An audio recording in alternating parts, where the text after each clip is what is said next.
Hey Blue Table fans! Today we're going to talk about snapfire. Snapfire means your units are in a situation where they can't fire very accurately, and snapfire means that your ballistic skill is reduced to 1, which means you only hit on 6s. So this unit, for example, these Space Marines, they have 3 bolters, a las cannon, and a flamer. So let's say they move, let's say it's their movement phase, and they move forward like this, right? So they move. Now in times past, the las cannon would not be able to shoot, but in this edition, the bolters would all be able to fire twice within 12 inches. This is only about 6 inches here. And but the las cannon would be able to fire. A heavy weapon can fire a snapshot, which means it hits on a 6.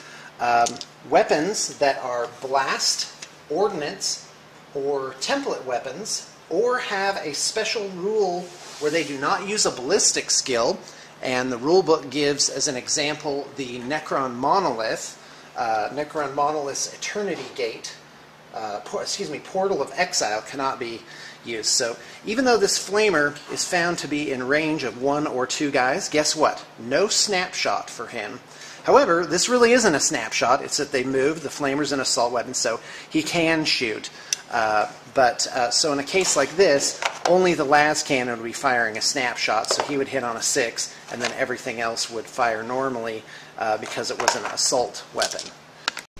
Another part of Warhammer 40k 6th edition is that moving and shooting restrictions apply by individual model basis. So in 5th edition, this guy with a las cannon, there he is.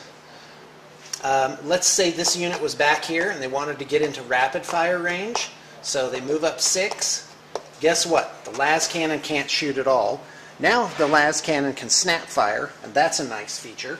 Or what you could do is you could have moved these guys up, as long as you maintained coherency, you could have moved these guys up into range. Actually, is that 12 inches? Yeah, that's about 12 inches. We'll just fudge this a little bit. You could move these guys into range, and he could still fire at his normal ballistic skill. And that is on page 13. It says, the most important thing to remember is that the effect movement has on shooting is applied on a model-by-model basis. So that is a notably new function here. So in this case, you would fire the las cannon at its full ballistic skill. Because it didn't move, it would miss because I rolled a 1. But then the rest of them would rapid fire. In fact, let's take a look here. So 12 inches, 12 inches. Now this guy, he can't shoot at him because he can't see him. But he can see this guy, and he's within 12 inches. So you would fire your rapid fire guys, hit with 5, then roll to wound, strength 4, toughness 5. I don't know if you can see the results here. So that'd be 3 wounds so far. Now, you have to be careful because a wily opponent, not wily, I can't imagine anyone would do this on purpose, but let's say, you know, you were like that, where this guy was the only guy in range. So this guy is, since all shooting is simultaneous, and it says, again, on page 13 of the rule book, all the models in the unit fire at the same time, regardless of whether or not all the dice are rolled together. So that's really important. So let's say you were so excited about your melt-a-gun in the heat of the moment. You're like, I fire my melt-a-gun at this guy. Oh, he's within 12. That's awesome. Blam, I hit. I rolled a 1. Okay, let's go in a different universe here. Blam, he wounds. So your opponent might go, okay, well, I take him off. And then now, oh, look, your guys are out of rapid fire range. Okay, well, fire 1 shot each because they can still shoot at 24 inches. No. This guy was in range when the whole unit fired its entire salvo, which has to be resolved at the same time. So be careful when you're rolling to hit and play it by the book. You may wonder why I have a destroyer over here. That was because if, let's say you did something like this, so this guy can see that guy. Well, guess what? If he shoots over here, the squad can't split its fire. The whole squad has to fire at one single target. So you would have to pick one or the other there. What I just described about being in range, that's also on page 16. Out of range, as long as a model was in range of the enemy when to-hit rolls were made, he is considered to be in range for the duration of the shooting attack, even though the removal of casualties means that the closest model now lies out of range. All right, let's continue with our expose on the shooting phase. This is on page 16 of the rulebook. In fact, let me just move that in. That's what it looks like. And this is under a section called Out of Sight. If there are no visible models in the target unit, all remaining wounds in the pool are lost and the shooting attack ends. It begins, if no models in the firing unit can see a particular model, then wounds cannot be allocated to it and must instead be allocated to the nearest visible model in the target unit. So, for example, let's say you had these guys, and so we look in this unit, and by the way, now that there's pre-measuring, you can do this without fear of being accused of measuring where you shouldn't. So, isn't this interesting? So, this guy can see these two. So you're just determining who can shoot at the target unit. And in fact, this one guy out in front really gives them all line of sight here. And so let's say this melt-a-gun guy were over here, just for the sake of argument. So we find out that only these three models can be seen by this unit. So by that definition, these two models here, because no one in this squad can see them, they cannot be allocated wounds. Only these three can. So let's go ahead and do the salvo. Our guy was stationary here, our las cannon. So kablam, he misses. So we've got our three rapid fires here, and they're all within 12 inches of this guy, so that's good enough. And so that's 5 hits, 5 up to wound. That's no wounding hits from that, and then we'll do 1 for the melt-a-gun. And he hits, and he wounds. So the wound has to be allocated to the closest guy, so blam, this guy is incredibly toast. Now let's pretend that we had 3 wounds from the bolters, and 1 from the las cannon, and 1 from the melta. Well, all of these guys have the same armor save, so you resolve this using method 1, as I previously described. So basically, the melta and the las cannon give no save, so there's 2 wounds. And the bolters would be saved on 3 ups. So let's go ahead and roll those saves. Now, why am I doing this? I'm actually doing this wrong, and here's why. This has to do with cover saves. So we're in the shooting phase. It says, determining cover saves. If when you allocate a wound to a target, the target model's body, as defined on page 8, is at least 25% obscured from the point of view of at least one firer, wounds allocated to that model receive a cover save. So is this guy 25% covered from the viewpoint of at least one firer? Yes, he is. In fact, he's completely covered from the viewpoint of at least one firer. This guy, he's just clipping him. This guy here has cover from this guy, so he has cover from, as I'm reading it, has cover from the entire salvo. So that means, so you have to determine who has the cover saves, and the answer is this guy does not, because he has nothing, but this guy and this guy do have cover saves. So,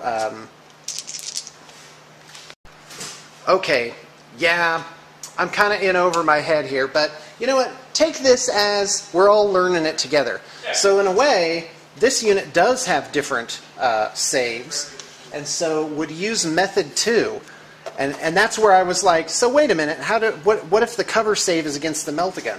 So the firer now has a las cannon wound, a melt-a-gun wound, and 3 bolter wounds. So the firer gets to choose, according to method 2, which order they're allocated in. So he says, you know, guy out in the open, I want you to take one of the harder wounds, so I'm going to give you the las cannon wound.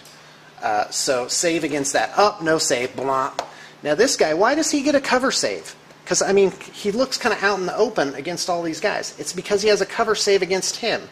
And if I'm reading it right, page 18 is when you allocate a wound, if the target model's body is covered 25% from the point of view of at least one firer. One firer is it. So cover here means he gets cover.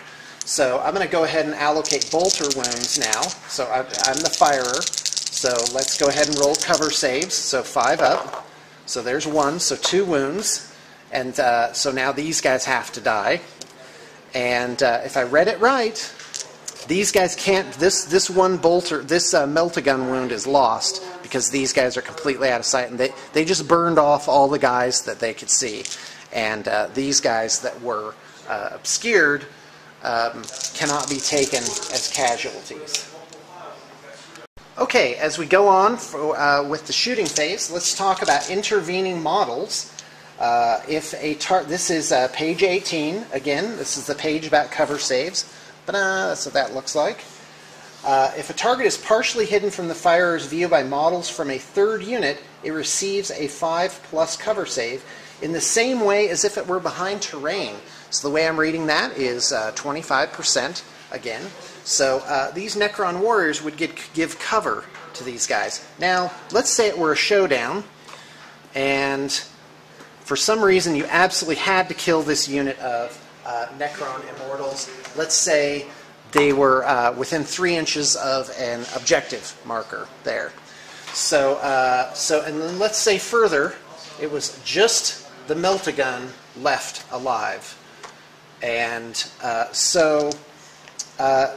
if a model fires between a gap between 2 models in the intervening unit, the target is in cover even though it's completely visible. So even though there's a line of sight, not obscured by the Necron warriors at all, so you have to imagine there's little lines between all your guys in this group that give cover saves for shots going between them. So there would be a cover save there. He would hit, he'd need a 2 up to wound, he'd roll a 1 and not do it. Let's say he did do it with a 3. The Immortal would give a 5 up cover save, make it, and win the game for you. Alright, let's take that same example, but say there's a Catan here directly in the way. Does this guy get cover from him? Now that's an interesting question. Does his little robes provide cover? Well, his scenic base, which has this little Necron warrior coming out of it, that definitely does not. The rules describe that. They say you do not get cover from decorative elements on a model's base. Unfortunately, some people needed that to be clarified. Now, does firing, and by the way, the same rules apply to a friendly unit. So if there were a unit of Space Marines here in front of this unit, they unfortunately would give cover to the enemy unit. But these guys do not give cover to someone shooting from with the las cannon because you ignore guys from your own models from your own unit. That again is on page 18. Now I'd love to talk about a really awesome rule which you absolutely must remember in 5th edition. And by the way, you are going to love me for this. We are going to say that here's these barriers here, right? So that is almost certainly a 4-up cover save. But you know, someone don't quote me on that. So let's say my Immortals are behind here. Let's get rid of the objective. All right. So my Space Marines are shooting at them. Let's say there's a couple guys kind of they couldn't quite make it behind the barricades. I can do what's called focused fire. Focused fire is you can either shoot the squad as a whole, which we've already described. You can declare that they will focus fire on enemies who are less hidden. If you choose to focus fire, you must state your intention before making any rolls to hit. Okay, so let's talk about focus fire. So this unit could say, you know what, I'm only shooting at the guys not in cover. So they would roll. These guys cannot be allocated wounds because of focus fire. Or, alternatively, and let me read this verbatim. If you choose to focus fire, choose a cover save value. This can be between 2+ and 6+. Your opponent can only allocate wounds to models with a cover save equal or worse than the value stated. Alternatively, you can declare focus fire against models with no cover save. So there are some caveats here. Is you can only allocate wounds to guys you can't shoot just, hold on. So you don't count these for range. So let's say, for example, these guys were farther away. So you couldn't say, all right, well, since these guys are in range of these shots, but I'm going to focus fire on these guys over here. It's just as if you're just shooting at these guys right here, and in a way ignoring the rest of the unit. So now if these guys give a 4-up save, why would I say, hey, I only want to allocate, I'm going to focus fire only on saves of 4+ or worse? Yep, I don't have an answer for that. Someone more knowledgeable than me will have to come along and explain that. But suffice it to say, you can focus fire and just pick off guys out in the open. And so, in a way, that it used to be this exact same thing. You would just keep part of the unit in cover, and then they would all get a cover save. Well, that's not the case anymore. You can shoot at the guys out in the open. The only drawback is you can only take those guys off as your casualties. The guys in cover cannot be removed. Okay, quick note on cover saves. Razor wire gives a 6+ save. These are examples. Forests and area terrain. Area terrain only gives a 5-up cover save now. Ruins, ruined fortifications, and trenches give a 4-up. That's why I said these things would have a 4-up. Those seem like fortifications, ruined fortifications to me. In fact, they might even be fortifications, which give a 3-up cover save. All right, folks. So that's the pertinent, unusual parts from the shooting phase section of the book. I hope I've explained them well. If I've got something wrong, by all means, please quote chapter and verse and give page number reference so that we can look it up and try and disentangle things. What I'm doing now is I'm really trying to learn this game really, really, really well. So thanks for coming along for the ride, and next time we will talk about something different.